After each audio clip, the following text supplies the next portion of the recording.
Hello students, आज start करते हैं क्लास 12 फिजिक्स का 4th चैप्टर। बच्चों 4th चैप्टर जो हमारा है वो है मूविंग चार्जेस एंड मैग्नेटिज्म। इस चैप्टर के नाम से ही समझ में आ रहा है कि अगर चार्जेस मूव कर रहे हैं तो कहीं ना कहीं मैग्नेट की प्रॉपर्टी आ रही है। क्लियर? तो सबसे पहले कॉन्सेप्ट हम सीख लेते हैं कि ये मैग्नेट कहाँ से आया या मैग्नेट की क्या हिस्ट्री। क्लियर? तो बच्चों क्या हुआ कि 8th century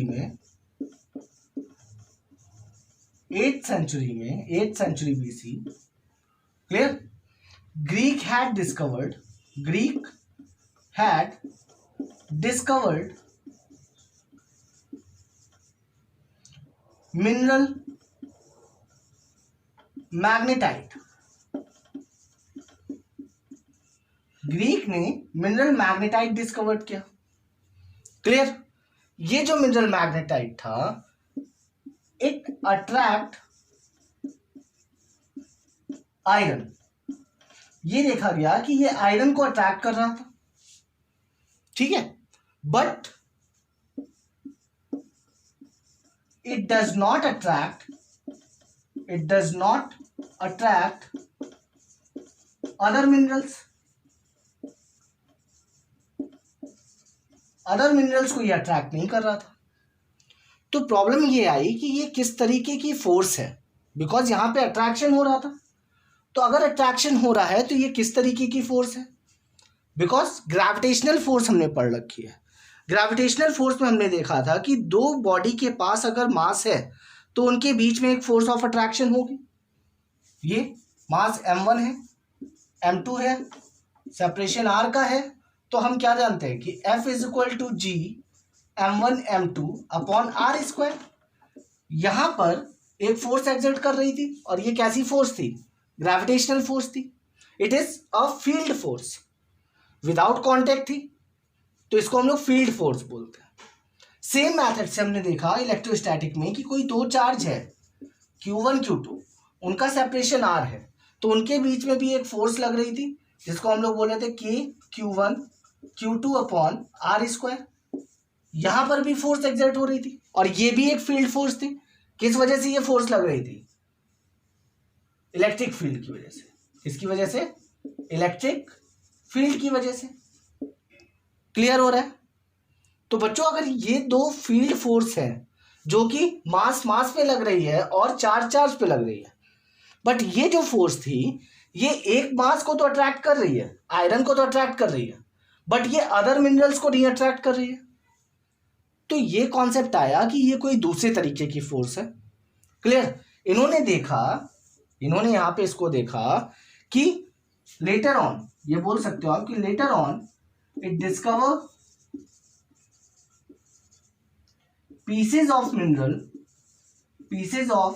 mineral magnetite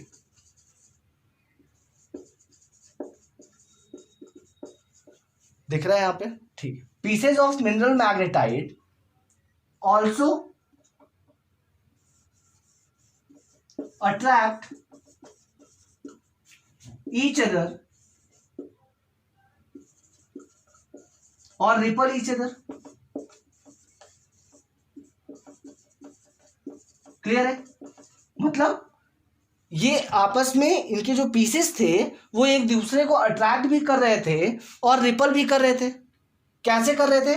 bye there relative orientation.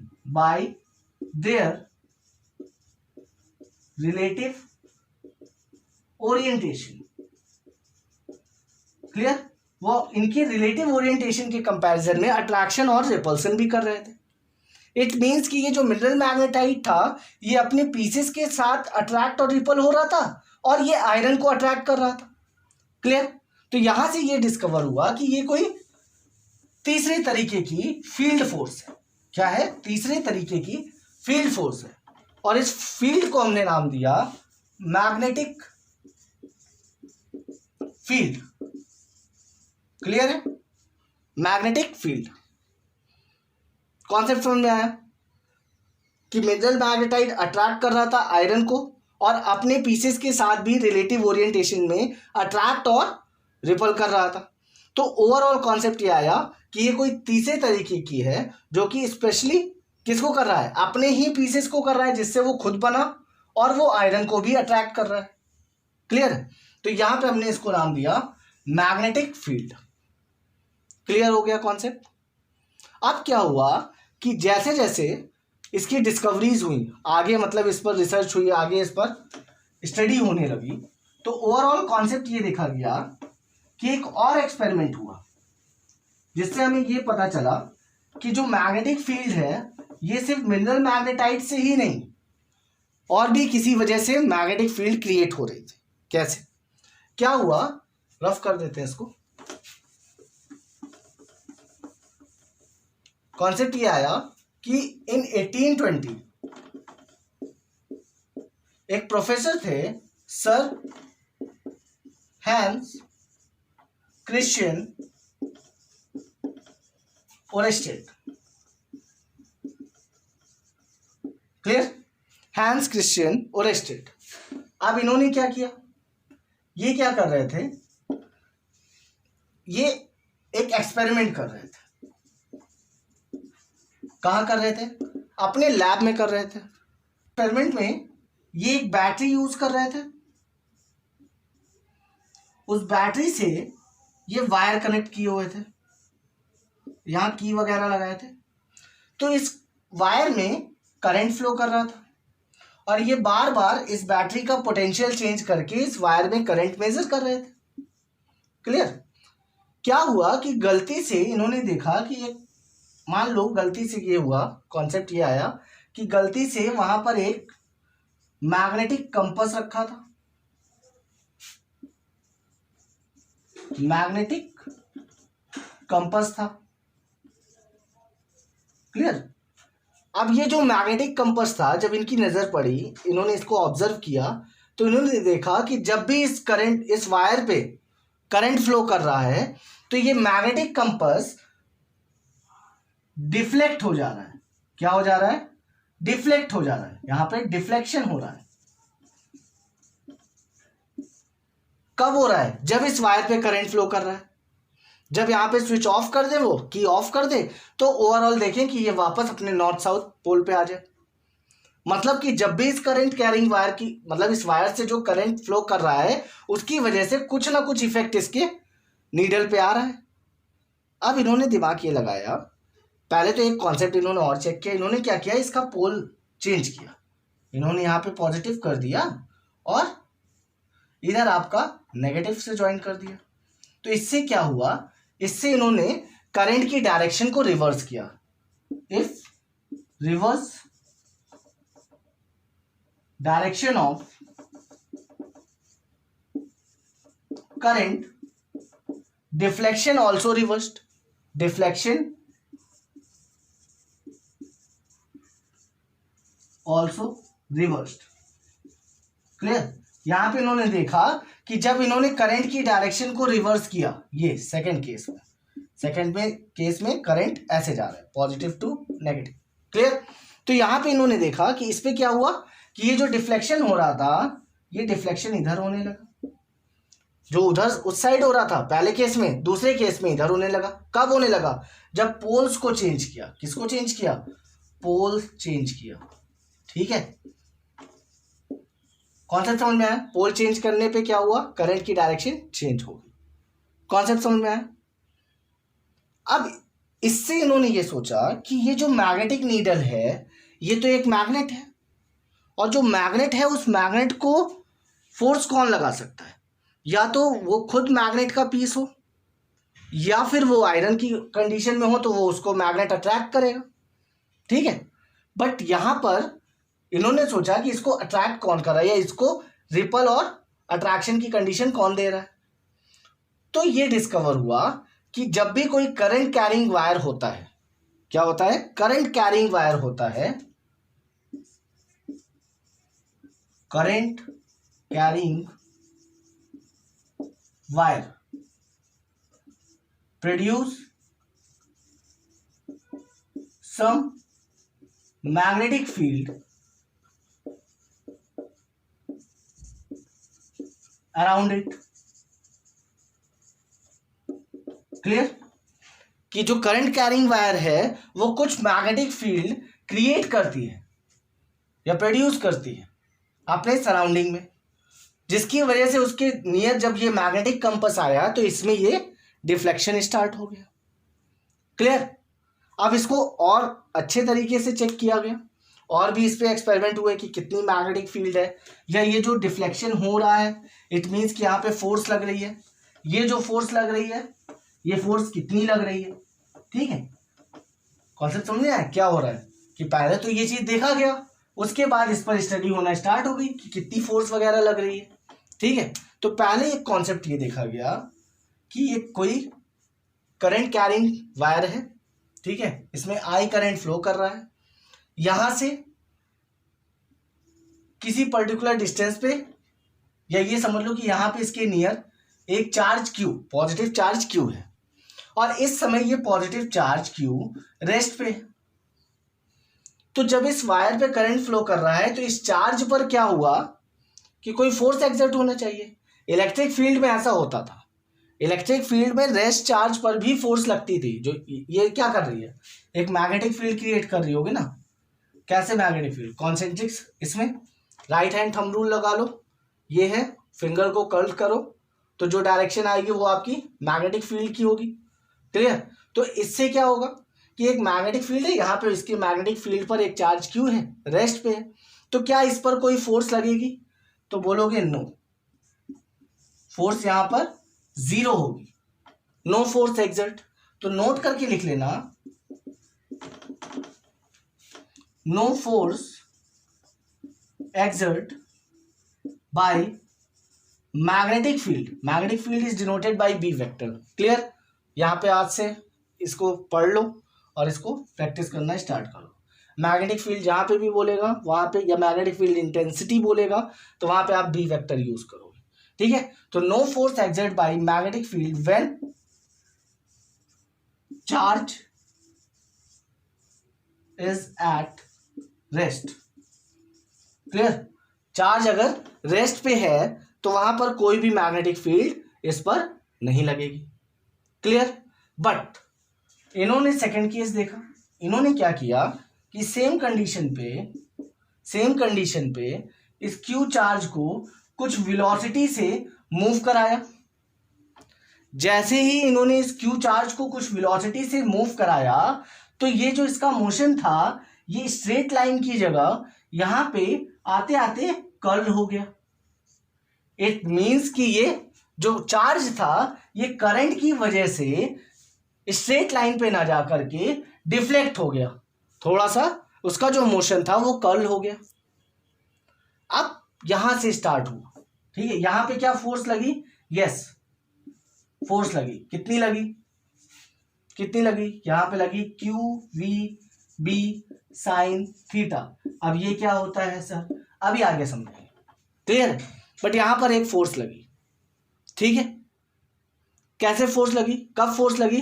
जब चार्ज किसमें था? Charge in motion.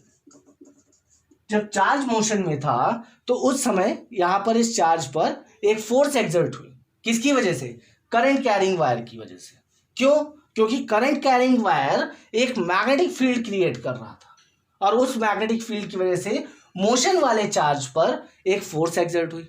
यहां से एक कॉन्सेप्ट यह आया कि जो मैग्नेटिक फील्ड है it exert force when charge is in a motion. जब चार्ज किस में होगा? मोशन में होगा। जब ये मोशन पे होगा तो बी क्या लगाएगा? अप्लाई करेगा एक फोर्स। फिर कितनी फोर्स अप्लाई करेगा? Q V B sine theta. Concept समझ में आ रहा है? नहीं आया? फिर से बताते हैं। देखो, ये जो करंट कैरिंग कंडक्टर है इसके नियर जब चार्ज आया और वो चार्ज रेस्ट पे है तो रेस्ट पे होने की वजह से उस पर कोई फोर्स एक्सर्ट नहीं हुई। ये एक्सपेरिमेंटली देखा गया। क्लियर? क्यों नहीं हुई? क्योंकि ये जो फोर्स थी, ये जो फील्ड थी, ये डिफरेंट टाइप्स ऑफ फील्ड थी। ये रेस्ट चार्ज पर अप्लाई नहीं हो रही थी। इलेक्ट्रिक फील्ड रेस्ट चार्ज और मोशन चार्ज दोनों पर लगती थी, बट ये जो मैग्नेटिक फील्ड है ये सिर्फ और सिर्फ मोशन चार्जेस पर अप्लाई होता है। मोशन चार्जेस पर ही फोर्स एक्सर्ट करेगी, रेस्ट चार्जेस पर नहीं करती। तो ये पहला तुम्हारा इंपॉर्टेंट पॉइंट हो गया। क्लियर। फिर जब हमने इसी चार्ज को मोशन v वेलोसिटी से मूव कराया तो हमने देखा कि जिस डायरेक्शन में उसकी वेलोसिटी थी उसको उसी स्ट्रेट लाइन पे जाना था, बट इस मैग्नेटिक फील्ड की वजह से कुछ ऐसा हुआ जिससे ये इसका जो मोशन था वो कर्ल हो गया, ये डिफ्लेक्ट हो गया। अब ये डिफ्लेक्शन हुआ या ये चार्ज की जो पाथ चेंज हुई ये किस वजह से हुई? इस पाथ के चेंज होने के कारण क्या है? इट मीन्स कि इस मैग्नेटिक फील्ड की वजह से कुछ ना कुछ इस पर क्या लगा? फोर्स लगा। अब वो फोर्स कितना लगा, कैसे कैलकुलेशन करेंगे? तो अभी वो हम लोग आगे पढ़ेंगे। फॉर्मूला है QVB sin थीटा। क्लियर है? तो ये कॉन्सेप्ट समझ में आया कि मैग्नेटिक फील्ड किस पर फोर्स लगा रही है? मूविंग चार्जेस पे लगा रही है। कॉन्सेप्ट समझ में आया? अब एक चीज और समझ लो,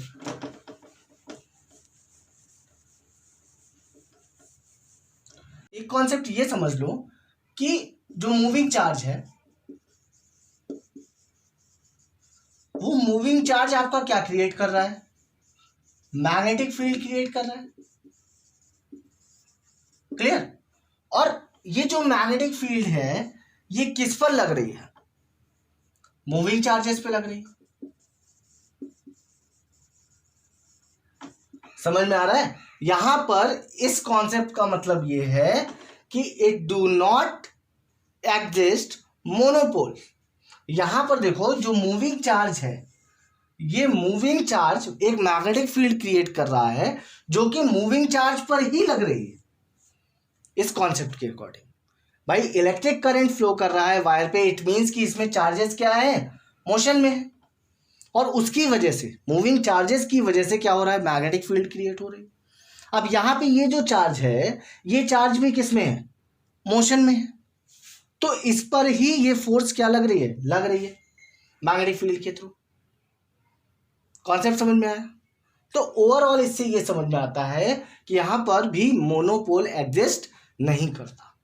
ठीक है, ये कॉन्सेप्ट याद रखिएगा कि मूविंग चार्ज की वजह से मैग्नेटिक फील्ड क्रिएट हुई और वो मैग्नेटिक फील्ड मूविंग चार्ज पर ही अप्लाई हुई। क्लियर। अब बात करते हैं कि कितनी मैग्नेटिक फील्ड अप्लाई हुई, फॉर्मूला क्या है, कैसे कैलकुलेट करेंगे फोर्स। ठीक है, तो पहले फोर्स की बात कर लेते हैं। देखो एक कोई वायर है, इस वायर से आई करंट फ्लो कर रहा है। ठीक है, इस वायर की वजह से एक मैग्नेटिक फील्ड क्रिएट हो रही है। ठीक है, हम लोगों ने क्लास 10th में पढ़ा है कि स्ट्रेट करंट कैरिंग वायर अगर है तो उससे मैग्नेटिक फील्ड कॉन्सेंट्रिक सर्किल में बनती है। क्लियर। उसकी डायरेक्शन क्या होती है, उसको निकालने का तरीका राइट हैंड थंब रूल है कि थंब को करंट की डायरेक्शन में करो, फिंगर को कर्ल करो, तो जो कर्ल की कंडीशन होगी वही तुम्हारी मैग्नेटिक फील्ड की होगी। क्लियर हो रहा है? मैग्नेटिक फील्ड लाइन बोल लो। कॉन्सेप्ट समझ में आ रहा है? तो अब हमें यहाँ पे क्या देखना है? हमें ये देखना है कि अब हम इस फॉर्मूले को कैसे डिराइव करेंगे। या ये कॉन्सेप्ट छोड़ो, पहले तुम मैग्नेट के थ्रू समझो, वायर के थ्रू बात। ठीक है, मैग्नेट के थ्रू ये समझो कि मान लो नॉर्थ टू साउथ एक फील्ड क्रिएट है। अब ये फील्ड वायर के थ्रू भी क्रिएट हो सकती है। क्लियर। तो यहां पे क्या हो रहा होगा कि north to south magnetic field travel कर रही होगी, मैग्नेटिक लाइन। क्लियर। अब अगर कोई क्यू चार्ज यहां पर इसने रेस्ट पे रख दिया, क्लियर, इसी मैग्नेटिक फील्ड लाइन में, तो इस पर क्या कोई फोर्स लगेगी? तो आप बोलोगे नो फोर्स एग्जिस्ट। क्यों? क्योंकि इस समय ये चार्ज रेस्ट पे है। क्लियर। बट सपोज करो कि यहां से हम क्या करें कि एक कोई क्यू चार्ज लें और उस क्यू चार्ज को v वेलोसिटी से इस मैग्नेटिक फील्ड लाइन से पास कराएं। तो अब ये जो क्यू चार्ज है जब ये v वेलोसिटी से मैग्नेटिक फील्ड लाइन पे पास हो रहा है तो इसको पास ऐसे होना था, बट ये क्या हो गया, यहां से ये ऐसे कर्ल हो गया। मतलब मैग्नेटिक फील्ड लाइन ऐसे थी, ये चार्ज की वेलोसिटी ऐसे थी, तो ये जो चार्ज कर्ल हुआ ये ऐसे आ गया। क्लियर। अब इससे क्या कॉन्सेप्ट समझ में आया, अभी समझाते हैं। इसके फॉर्मूला देख लो, F vector is equal to Q bracket v vector cross b vector. ये क्या है? ये आपका फॉर्मूला है फोर्स का। कौन सा फोर्स? मैग्नेटिक फोर्स का। अब यहां पे ये v क्या है? देखो अभी तो आप ये समझ लो कि वेलोसिटी है, वेलोसिटी ऑफ मूविंग चार्ज, अभी के लिए ये सब क्लियर। और ये जो b है ये आपका क्या है? मैग्नेटिक फील्ड है। क्या है आपकी? Magnetic field. कौन सा समझ में आया? तो ये आपका मैग्नेटिक फील्ड हो गया और ये आपका वेलोसिटी ऑफ मूविंग चार्ज हो गया। यहां पर देखो ये दोनों वेक्टर क्रॉस प्रोडक्ट पे हैं। किस पे हैं? क्रॉस प्रोडक्ट पे। तो अगर हम इसको ओपन करें तो हम इसको क्या लिखेंगे? हम इसको लिखेंगे कि F is equal to Q V B sine theta. Clear. अब यहां पे ये जो थीटा आया साइन थीटा, तो थीटा क्या है? सपोज करो कि ये कोई मैग्नेटिक फील्ड है और इधर से कोई क्यू चार्ज v वेलोसिटी से ऐसे जा रहा है। क्लियर? v velocity. तो जो एंगल होगा वेलोसिटी और मैग्नेटिक फील्ड के बीच का, this angle is your theta. Okay, so what is sine theta या theta? Angle between velocity and magnetic field. Clear? Concept समझ में आया? अब बात करते हैं कि ये जो वेलोसिटी ऑफ मूविंग चार्ज है, इसमें यहां पे देखो कि अगर ये थीटा एंगल पे है मैग्नेटिक फील्ड से और ये एक फोर्स वेक्टर क्वांटिटी है, तो कहीं ना कहीं ये फोर्स वेलोसिटी और मैग्नेटिक फील्ड की डायरेक्शन के अकॉर्डिंग ही इसका रिजल्ट आएगा, इस फोर्स का डायरेक्शन आएगा। तो अगर हम लोग यहाँ पे चेक करें कि ये दोनों क्रॉस प्रोडक्ट हैं, तो वेक्टर में हमने क्या पढ़ा था कि अगर कोई सी वेक्टर है वो ए क्रॉस बी है। क्लियर? सी वेक्टर आया है ए क्रॉस बी वेक्टर करने पर, तो इस सी वेक्टर की कंडीशन को हम डिफाइन कर सकते हैं कि it is perpendicular to the A vector and this C vector is also perpendicular to the B vector. It means कि जो फोर्स का ये जो रिजल्टेंट है वो हमारा परपेंडिकुलर ही आएगा इन दोनों प्रोडक्ट के। कॉन्सेप्ट समझ में आ रहा है? नहीं आ रहा? मान लो ये B है, ठीक है, और ये Y है, ये एक ही प्लेन पे है ऐसे। क्लियर? ये एक ही प्लेन पे आपके आ रहे हैं।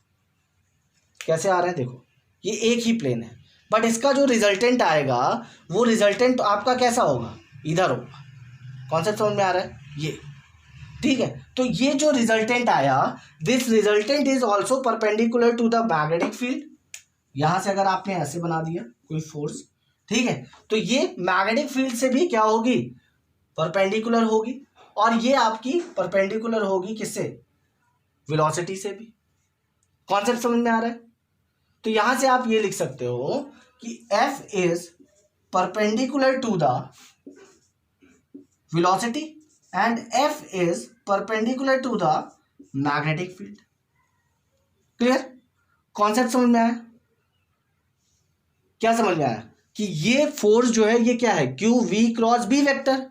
क्रॉस प्रोडक्ट में जो रिजल्टेंट आता है उस रिजल्टेंट का जो डायरेक्शन होता है वो इन दोनों वेक्टर के परपेंडिकुलर होता है। क्लियर? फिर यहां पे अगर हम इसका मैग्नीट्यूड वाइज चेक करें फोर्स, तो F is equal to Q V B sine theta, where the theta is the angle between velocity and magnetic field. Clear? Now V sine theta, ये दिमाग में रखो। व्हाट? यहां पे क्या होगा कि जो भी इसका कंपोनेंट आ रहा है, भाई ये वेलोसिटी किसी एंगल पे है तो इस वेलोसिटी के दो कंपोनेंट होंगे। एक आपका v cos थीटा होगा और एक आपका इधर आएगा v साइन थीटा। क्लियर? एक कंपोनेंट आपका मैग्नेटिक फील्ड की डायरेक्शन में चला जाएगा और एक कंपोनेंट उसके परपेंडिकुलर होगा, v साइन थीटा। यहां पर जो वेलोसिटी है वो कौन सी वेलोसिटी वहां पे ज्यादा एक्सर्ट करेगी, फोर्स को कौन सी ज्यादा वैल्यू देगी? तो क्या होता है कि जो परपेंडिकुलर वाला होगा वो आपको फोर्स में ज्यादा वैल्यूबल होगी, जो v cos थीटा है वो आपके फोर्स में कम वैल्यूएबल होगी। क्यों होगी? कहीं ना कहीं आप ये देखो कि दिस v cos थीटा की डायरेक्शन, ये जो v cos थीटा की डायरेक्शन है ये मैग्नेटिक फील्ड की डायरेक्शन में है। तो अगर हम दोनों की डायरेक्शन को सेम लेकर के यहाँ पे थीटा रखें तो यहाँ पे थीटा की वैल्यू क्या होगी? जीरो हो गई। जीरो हो गई तो साइन जीरो की वैल्यू व्हाट? जीरो। तो फोर्स कहीं ना कहीं इसकी वजह से नहीं लगेगा। किस कंपोनेंट की वजह से ज्यादा लग रहा है? v साइन थीटा की वजह से। वाई? बिकॉज साइन 90 रखोगे, थीटा की जगह पे 90 रखोगे तो 90 में क्या होगा? QVB मैक्सिमम फोर्स है। इसको भी अभी हम लोग सेपरेटली पढ़ते हैं, ठीक है। पहले ये नोट कर लीजिए कि F vector is equal to Q bracket V cross B vector. यहां पर क्रॉस प्रोडक्ट है तो फोर्स परपेंडिकुलर होगा वेलोसिटी के और फोर्स परपेंडिकुलर होगा मैग्नेटिक फील्ड के। क्लियर हो रहा है? कॉन्सेप्ट समझ में आया? ठीक है। अब हम इसकी डायरेक्शन को भी डिटरमाइन कर लेते हैं।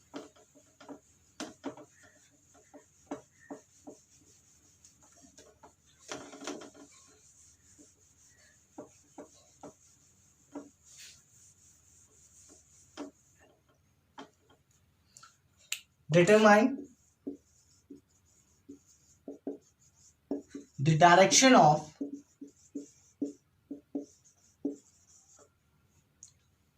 magnetic force. Magnetic force. अब मैग्नेटिक फोर्स की डायरेक्शन को डिटरमाइन करने के लिए क्या तरीका है? देखो इसकी डायरेक्शन को डिटरमाइन करने का तरीका है आपका Fleming left hand. What? Fleming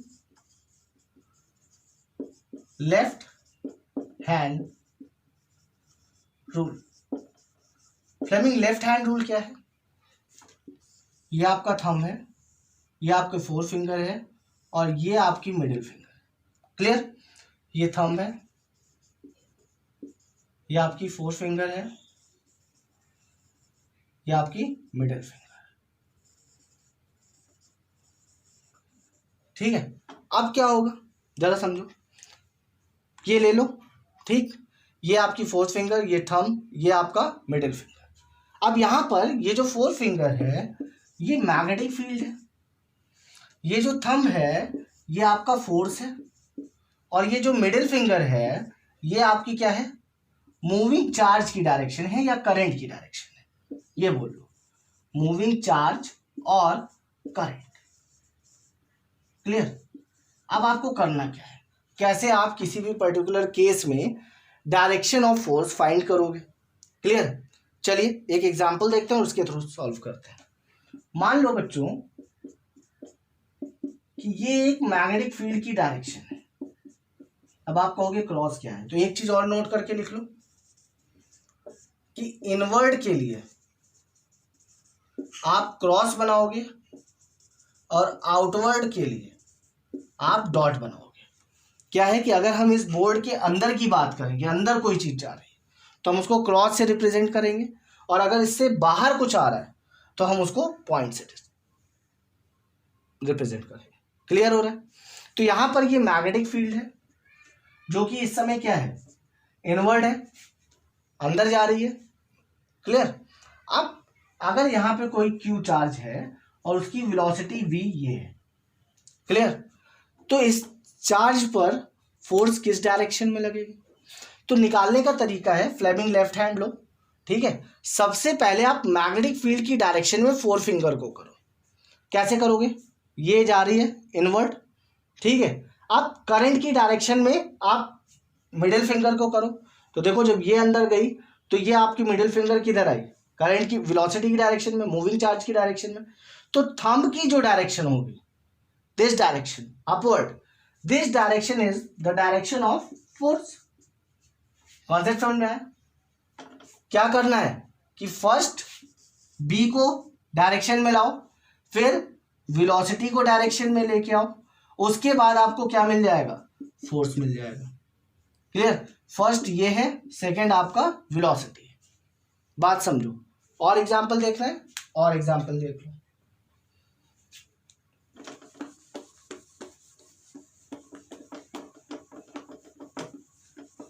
देखो डायरेक्शन क्लियर होना बहुत जरूरी है। मान लो ऐसे दिया है, ये आपकी एक मैग्नेटिक फील्ड है, ठीक है। इस मैग्नेटिक फील्ड पे कोई क्यू चार्ज है जिसकी वेलोसिटी ये है, क्लियर। तो फोर्स की डायरेक्शन क्या होगी, क्या करना है, फिर से सुनो, लेफ्ट हैंड लो। हाँ, एक बात याद रखना है, यहाँ पे जो 3 फिंगर्स हैं they are mutually perpendicular to each other. यहाँ पर ये जो फोर्स वाला है और ये जो 4 फिंगर है ये एक दूसरे से 90 डिग्री पे होगा, और ये जो आपकी थर्ड है middle finger, it is also perpendicular to each other, clear है, समझ में आ रहा है। ये फोर्स है, ये मैग्नेटिक फील्ड है, और ये आपकी करंट की डायरेक्शन। कॉन्सेप्ट समझ में आया। अब आपको कैसे फाइंड करना है, सबसे पहले आप मैग्नेटिक फील्ड की डायरेक्शन में 4 फिंगर को रखो, ठीक, ये है डायरेक्शन। इसके बाद आप वेलोसिटी की डायरेक्शन में इस फिंगर को ले जाओ, तो ये आ गया, वेलोसिटी ऊपर है, तो 4 फिंगर अभी भी इधर है और वेलोसिटी आपकी ऊपर गई, तो थंब किधर आ रहा है, खुद सोचो। ये 4th फिंगर है और वेलोसिटी आपकी ऊपर है, क्लियर, पलट दो इसको, ठीक। तो थंब की डायरेक्शन इनवर्ट जा रही है, थंब की डायरेक्शन इनवर्ट जा रही है, यस और नो, क्लियर हो रहा है। देखो फिर से समझो, ये 4th फिंगर है मैग्नेटिक फील्ड की डायरेक्शन में, अभी वेलोसिटी इधर है, हमको ऊपर करना है, तो हम ये कर दिए, चलो ये कर दिए, वेलोसिटी ऊपर गई, तो थंब किधर गया, इनवर्ट। इट मीन्स कि यहाँ पे जो मैग्नेटिक फील्ड होगी, वो फोर्स होगा, वो कैसा होगा, इनवर्ट होगा, क्लियर। इसी तरह और समझो, ये मान लो आपका है, ये आपकी मैग्नेटिक फील्ड की डायरेक्शन है अपवर्ड, आपकी बार ये क्यू चार्ज है, ये आपका क्यू चार्ज इस डायरेक्शन में वेलोसिटी पे है। अब आपसे पूछ लिया, तो अगेन आपको वही काम करना है, लेफ्ट हैंड लेना है, 4th फिंगर को इस डायरेक्शन में, वेलोसिटी देखो मिडिल फिंगर पे, ठीक है। तो थंब की डायरेक्शन किधर आई, आउटवर्ड, क्लियर। तो इट मीन्स कि यहां पर जो फोर्स होगी वो कैसी होगी, आउटवर्ड होगी, यस और नो। ठीक है, कि हम किसी भी पर्टिकुलर केस में अगर हमको डायरेक्शन ऑफ फोर्स निकालनी होगी तो हम किसका यूज करेंगे, फ्लेमिंग लेफ्ट हैंड रूल का, जिसमें पहले हम क्या करेंगे, मैग्नेटिक फील्ड की डायरेक्शन में 4 फिंगर को रखेंगे और मिडिल फिंगर को हम क्या करेंगे, वेलोसिटी की डायरेक्शन में टर्न करेंगे, और जिधर भी थंब की डायरेक्शन आएगी वो आपकी डायरेक्शन ऑफ फोर्स होगी। क्लियर हो रहा है, समझ में आया determination, the direction of magnetic field, magnetic force, clear है, समझ में आ रहा है, ठीक। अब यहां से कुछ स्पेशल केस देखते हैं।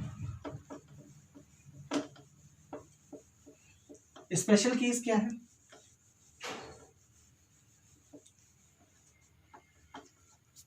फर्स्ट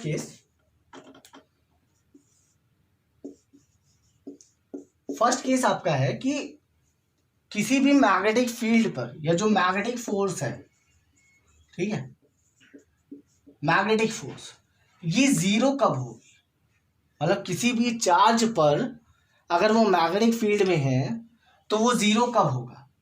देखो मान लो ये मैग्नेटिक फील्ड है, क्लियर, इस मैग्नेटिक फील्ड पर अगर हम कोई चार्ज क्यू रखते हैं तो पहले कंडीशन ये है कि अगर क्यू चार्ज रेस्ट पे होगा तब वहां पर फोर्स कितनी होगी, जीरो होगी, होगी कि नहीं होगी, यस और नो, क्लियर।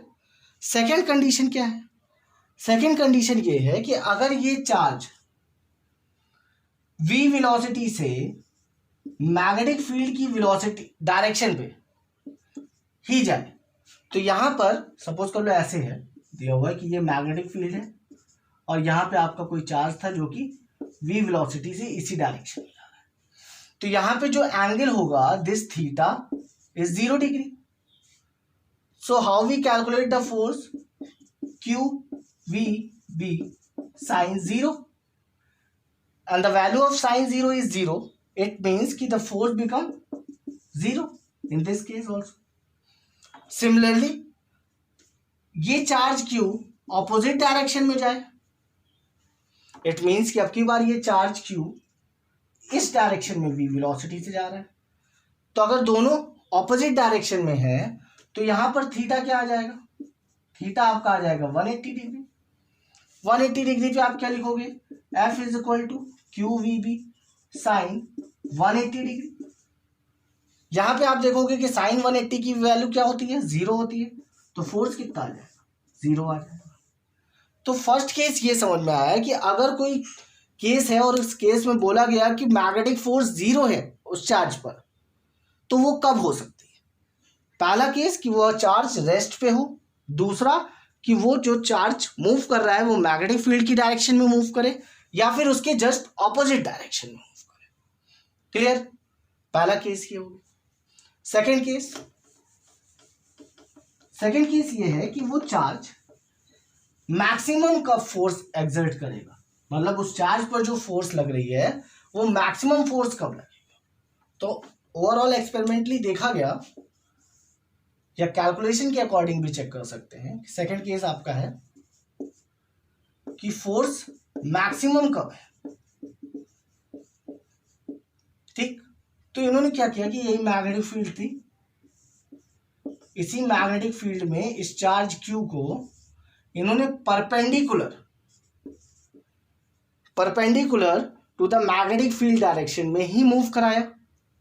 मतलब यहां पर जो वेलोसिटी की डायरेक्शन है, दिस वेलोसिटी की direction is perpendicular to the magnetic field direction. Clear? तो यहां पे क्या हुआ, यहां पे जब हमने फोर्स मेजर की तो Q V B sine 90 degree measure की। वाई? बिकॉज यहां थीटा बिकम 90 डिग्री। थीटा क्या होता है? वेलोसिटी और मैग्नेटिक फील्ड के बीच का एंगल, ये angle 90 degree. And the value of sine 90 degree is 1.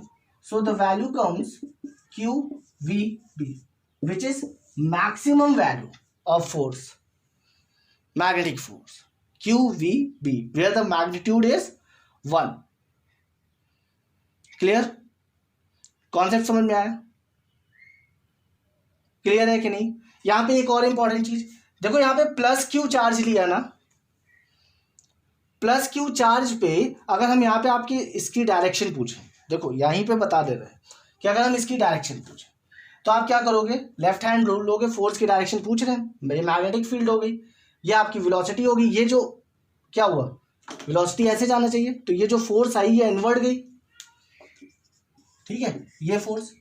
But अगर हम यहाँ पे माइनस क्यू लेते, सपोज करो हम यहाँ पे क्या लेते माइनस क्यू, और उसको उसी वेलोसिटी से इधर परपेंडिकुलर ही इधर मूव करा रहे होते, उस समय फोर्स की डायरेक्शन क्या होती?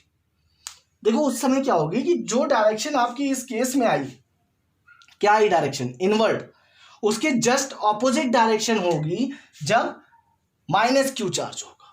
याद रखना, नेगेटिव चार्ज में जो डायरेक्शन होती है वो रिवर्स हो जाती है। क्लियर? जो पर्टिकुलर डायरेक्शन आया होगा पॉजिटिव चार्ज में। क्लियर? कॉन्सेप्ट समझ में आया? तो मैक्सिमम चार्ज कब मिला आपको, मैक्सिमम फोर्स कब मिली? जब कोई चार्ज क्यू वी वेलोसिटी से परपेंडिकुलर मूव कर रहा है, किसके? मैग्नेटिक फील्ड के। ठीक है, कॉन्सेप्ट समझ में आया? ठीक है, अब देखो एक दो कंडीशन और यहां पे देख लो।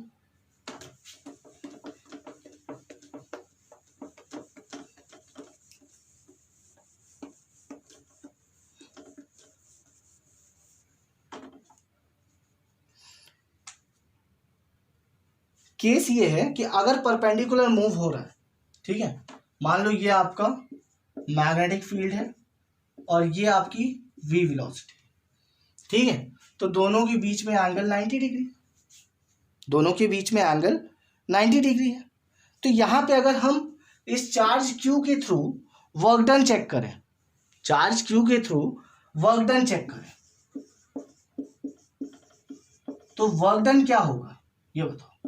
Force into displacement F dot D S, ये बोल सकते हो भाई, दो वेक्टर क्वांटिटी मिलकर के एक स्केलर दे रहे हैं, वर्क डन आपका स्केलर क्वांटिटी, तो एफ डॉट डी एस हो गया।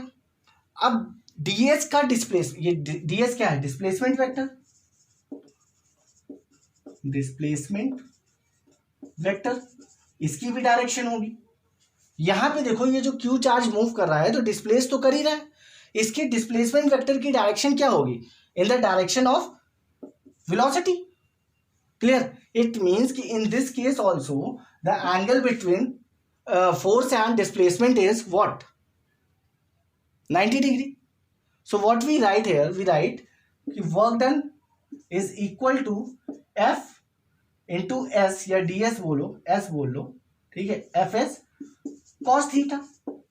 और ये जो थीटा होगा, ये थीटा आपका कितना होगा, 90 degree. So what is the value of cos 90? FS cos 90 degree is 0. So the work done is 0. So according to the work energy theorem, according to work energy theorem, बहुत important चीज बता रहे हैं हम आपको कि according to work energy theorem what we write कि work done by all forces is equal to change in kinetic energy. So the work done by all forces in this q charge is 0. So what we write here, we write 0 is equal to change in kinetic energy. It means kinetic energy final minus kinetic energy initial. So what we write kinetic energy final is equal to kinetic energy initial. मतलब किसी charge के पास जितनी energy initially थी उतनी ही energy final है case में है. So overall speed remain constant, speed remain constant या वेलोसिटी बोलो. मतलब जब भी कोई चार्ज पार्टिकल 90 डिग्री एंगल पर मैग्नेटिक फील्ड की कंडीशन पे क्या कर रहा है, मूव करेगा, तो वहां पर उसकी जो स्पीड होगी वो कांस्टेंट होगी. और अगर स्पीड कांस्टेंट है तो एक्सेलरेशन कितना होगा, 0. क्लियर हो रही बात, कॉन्सेप्ट समझ में आया. नोट करिए, वेरी इंपॉर्टेंट, कि according to work energy theorem the kinetic energy final is equal to the kinetic energy initial of the charge when charge move perpendicular to the direction of magnetic field. Clear. And work done is 0. Concept समझ में आया. अब यहां पे क्या case हो रहा था, रफ करें इसको, नोट कर लीजिए.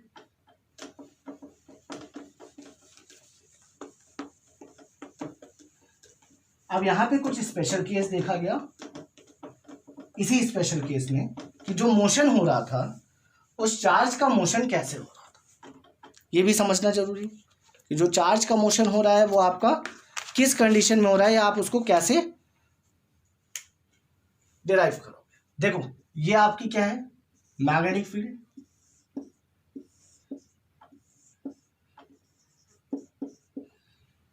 ठीक. अब यहां पे कोई क्यू चार्ज था. ये क्यू चार्ज जब इस मैग्नेटिक फील्ड से क्या कर रहा था, परपेंडिकुलर वेलोसिटी पे मूव कर रहा था. ठीक है, परपेंडिकुलर वेलोसिटी पे मूव कर रहा था. तो ये क्या हो जा रहा था, रोटेट हो जा रहा है. अच्छा देखो, ऐसे समझने में थोड़ा सा प्रॉब्लम करेगा, इसको दूसरी तरीके से. मान लो ये मैग्नेटिक फील्ड है, इनवर्ट.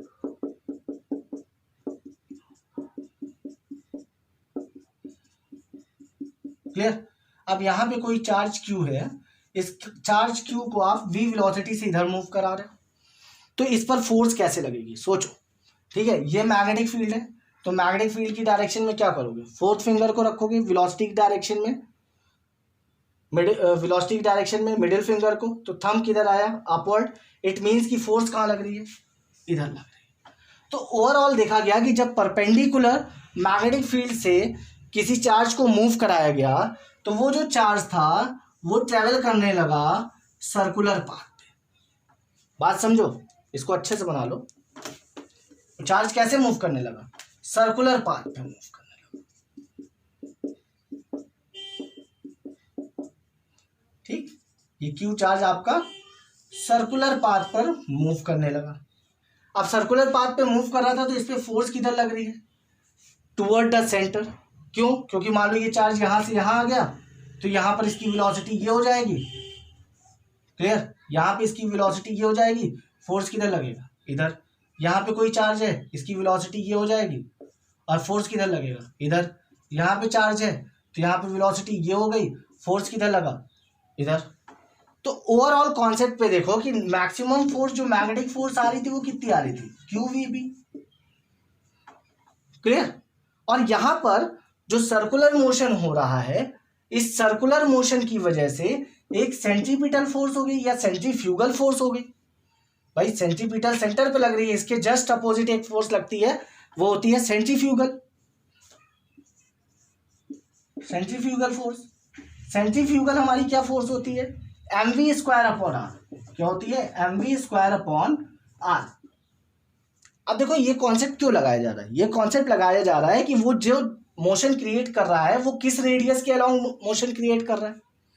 क्वेश्चन आ जाता है कि रेडियस फाइंड करिए, तो रेडियस आप कैसे निकाल सकते हो, पहले आप फोर्स निकालो Q V B sine theta, उसके बाद उस पर सेंट्रीफ्यूगल फोर्स लगाओ mv स्क्वायर अपॉन आर, वहां से आप आर की वैल्यू निकाल सकते हो। वाई, बिकॉज यहाँ पे ये magnetic force and centrifugal force both are equal. Magnetic force ये लग रही है अपवर्ड, सेंट्रीफ्यूगल उसके जस्ट अपोजिट लग रही होगी, क्योंकि मैग्नेटिक फोर्स ही तो इसके सेंट्रीपिटल फोर्स है। क्लियर। तो यहाँ पे मैग्नेटिक फोर्स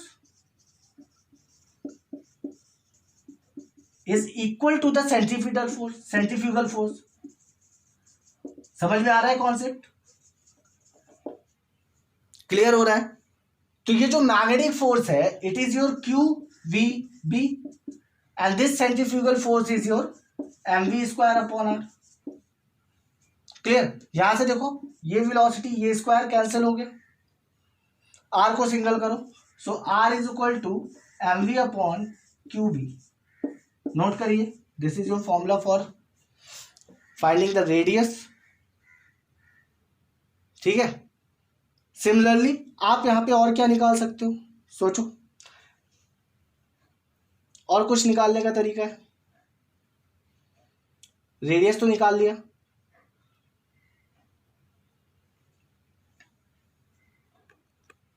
सिमिलरली हम यहां पे टाइम पीरियड निकाल सकते हैं। टाइम पीरियड का क्या फॉर्मूला होता है, t is equal to 2 pi R upon V. यहां से अगर आप r की वैल्यू, यहां पे कैपिटल आर लिख लो, r की वैल्यू पुट करो तो आप टाइम पीरियड निकाल सकते हो 2 pi mv upon V Q B. Clear, दिख रहा है। यहां से देखो ये v और ये v कैंसिल हो जाएगा, तो टाइम पीरियड आपका कितना आएगा, 2 pi upon 2 pi m upon Q B. Clear, this is your time period. Concept समझ में आया। इसी तरह आप क्या निकाल सकते हो, फ्रीक्वेंसी निकाल सकते हो। फ्रीक्वेंसी क्या होती है, 1 अपॉन टी, टाइम पीरियड का उल्टा, तो इसको आप रेसिप्रोकल कर दो, so frequency is equal to Q B upon 2 pi M. ये भी नोट करिए, समझ में आ रहा है। 3 फॉर्मूले मिले आपको, रेडियस का mv upon Q B, time period का 2 pi M upon Q B, and frequency का क्या फॉर्मूला है, फ्रीक्वेंसी का Q B upon 2 pi M. Clear, समझ में आ रहा है, नोट करिए, वेरी इंपॉर्टेंट। ठीक, नोट करिए इसको। कॉन्सेप्ट समझ में आया, कैसे कैलकुलेट करेंगे, ये कैसे कैलकुलेट करेंगे, जब 90 डिग्री होगा तो मैक्सिमम फोर्स देगा F is equal to Q V B, और ये सर्कुलर पाथ पर मूव करेगा जब ये परपेंडिकुलर वेलोसिटी से मूव करेगा बी से, मैग्नेटिक फील्ड से, तो ये जब सर्कुलर पाथ पे मूव करेगा तो इस पर सेंट्रीफ्यूगल भी लगेगी, और ये सेंट्रीफ्यूगल इक्वल होगी मैग्नेटिक फोर्स के। इसको हम कंपेयर करेंगे और यहाँ से रेडियस, टाइम पीरियड और हम फ्रीक्वेंसी निकाल सकते हैं। क्लियर हो रहा है।